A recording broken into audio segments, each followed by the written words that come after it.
बिस्मिल्लाहिर्रहमानिर्रहीम। मौजूद असातिज़ा कराम, अस्सलाम वालेकुम। मेरा नाम साजिदा नूर है और मैं आपको गौहर पब्लिशर्स की जानिब से खुशामदीद कहती हूँ। हमारा मोटो है redefining the geography of education through digital resources for conceptual learning.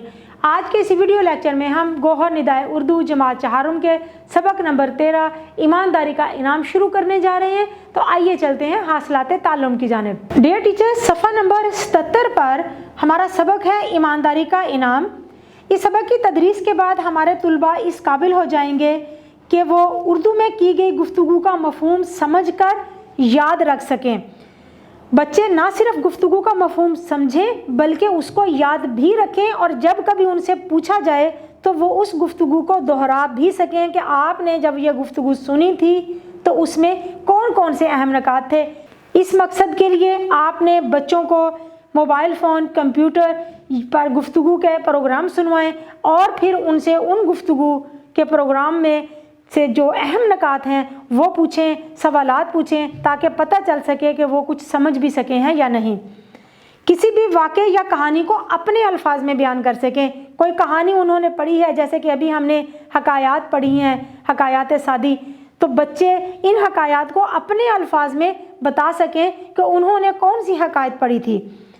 1 minute में कम से कम 80 अल्फाज दुरुस्त तलफ़्फ़ुज़ से पढ़ सकें। इस मकसद के लिए आप मुश्किल अल्फाज मुंतखब करें, बच्चों को वो बार बार दुरुस्त तलफ़्फ़ुज़ के साथ पढ़ाएं और इस तरह से बच्चों की मशक़ करवाएं कि वो 1 मिनट में 80 अल्फाज तक जो है वो दुरुस्त तलफ़्फ़ुज़ के साथ पढ़ सकें, आपको सुना सकें। इबारत में मौजूद जदवल, तस्वीर और नक्शों में दी गई मालूमात पढ़कर नताइज अख़ज़ कर सकें।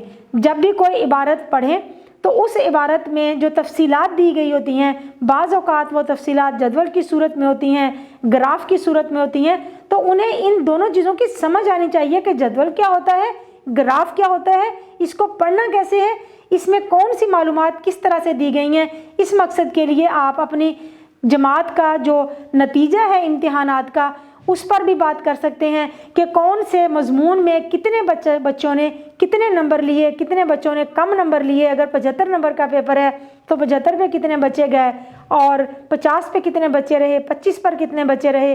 तो इस तरह के मुख्तलिफ ग्राफ बनाकर बच्चों को इस चीज़ की प्रैक्टिस करवाएं ताकि वो ग्राफ को समझ सकें। अपनी सरगर्मियों का रोज़नामचा लिख सकें। रोज़नामचा से मुराद है रोज़ाना की डायरी।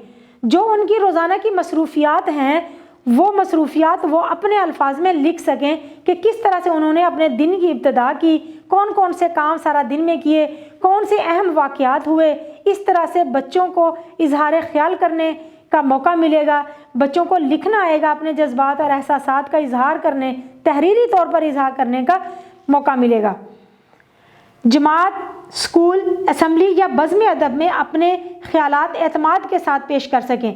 बच्चों को बज़्म अदब में ज़रूर शिरकत करवाएं। हर जुमा को अगर अपने कमरा जमात में भी बज़्म अदब करवा सकते हैं, थोड़ा सा टाइम निकाल कर उसमें से कुछ बच्चों को एक हफ्ते के एक दिन में करवा लें, कुछ बच्चों को अगले में करवा लें।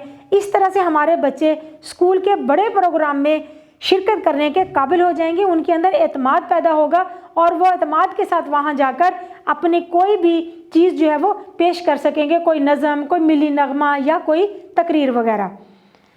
तज़कीर व तानीस के मुताबिक अल्फाज को जुमलों में इस्तेमाल कर सकें। मुज़क्कर और मोनस, जानदार और बेजान दोनों मानों में वो जुमलों में इस्तेमाल कर सकें कि मुज़क्कर किसको कहते हैं, जुमला बनाते हुए उसकी साख्त कैसी होनी चाहिए, मोनस किसको कहते हैं, मोनस को इस्तेमाल करते हुए जुमला कैसे बनेगा। इस मकसद के लिए सफ़ा नंबर 81 पर दी गई सरगर्मी भी मुफीद साबित हो सकती है। जुमलों को माजी, हाल और मुस्तकबिल के लिहाज से तब्दील करें। बच्चों को बताना है फिर एक दफ़ा आपने फ़ेल माजी के जो जुमले हैं उनकी क्या पहचान है, फ़ेल हाल में जुमले किस तरह से बदलते हैं और फ़ेल मुस्तकबिल के जुमले बनाते हुए हमने किस तरह से बनाना है। मुख्तलिफ़ किस्म के आप एक जुमला तख्ता तहरीर पर लिखें और उस जुमले को कभी माजी में तब्दील करवाएं, कभी फ़ेल मुस्तकबिल में तब्दील करवाएं और इसी तरह से फ़ेल माजी का जुमला लिखकर आप हाल में भी तब्दील करवा सकते हैं। बहरहाल सफ़ा नंबर 81 पर दी गई एक सरगर्मी भी उनके लिए मुआवन साबित होगी। किसी तकरीब या नुमाइश को देखकर उसके ख़ास हिस्से पर अपने रद्द अमल का इजहार करें। बच्चे किसी तकरीब में गए हैं, उनको उस तकरीब की सबसे अच्छी चीज़ क्या लगी। मिसाल के तौर पर यौम पाकिस्तान की तकरीब है तो वहाँ हो सकता है बच्चों को परेड सबसे ज़्यादा अच्छी लगी हो, तो बच्चे बताएं कि हमें परेड अच्छी लगी, क्यों अच्छी लगी, आप उनसे पूछें। इसी तरह से वो किसी नुमाइश में गए हैं, वहाँ नुमाइश में बहुत सारी चीज़ें लगी हुई थी, बहुत सारी फोटोग्राफ्स थी, बहुत सारी पेंटिंग्स थी, तो उन्हें सबसे ज़्यादा क्या अच्छा लगा।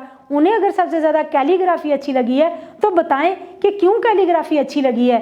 तो बच्चों को इजहार करना आना चाहिए अपने जज्बात का, अपने एहसासात का। रोज़मर्रा ज़िंदगी में पानी, बिजली और गैस के बिलों के मंदरजात पड़ सके, हमारे बच्चे अब इस काबिल हो जाने चाहिए कि वो घर में आए हुए बिजली के बिल को समझ सके कि बिल में कितने यूनिट इस्तेमाल हुए हैं, क्या उनकी कीमत है, कितना टोटल बिल आया है, कौन कौन से टैक्सेस लगे हैं और किस तारीख को बिल हमने अदा करना है, ना अदा करने की सूरत में कितना जुर्माना लगेगा। तो बच्चों को मुख्तलिफ बिल जो है वो घर से आप मंगवाएं, बच्चे अपने घरों से भी बिल ला सकते हैं और उनको एक एक तफसील जो है वो उन्हें समझाएं। डियर टीचर्स, उम्मीद है आपको आज का ये वीडियो लेक्चर बहुत अच्छी तरह से समझ आ गया होगा। आपकी सहूलियत के लिए गौहर पब्लिशर्स की वेबसाइट पर की books, scheme of studies, lesson plan और मॉडल पेपर्स दिए गए हैं। आप उन्हें वहां से इस्तेमाल करके अपने तरीक़े तदरीस को मज़ीद बेहतर बना सकते हैं। इंशाल्लाह अगली वीडियो में अगले लेक्चर के साथ फिर मिलेंगे। अल्लाह हाफिज़।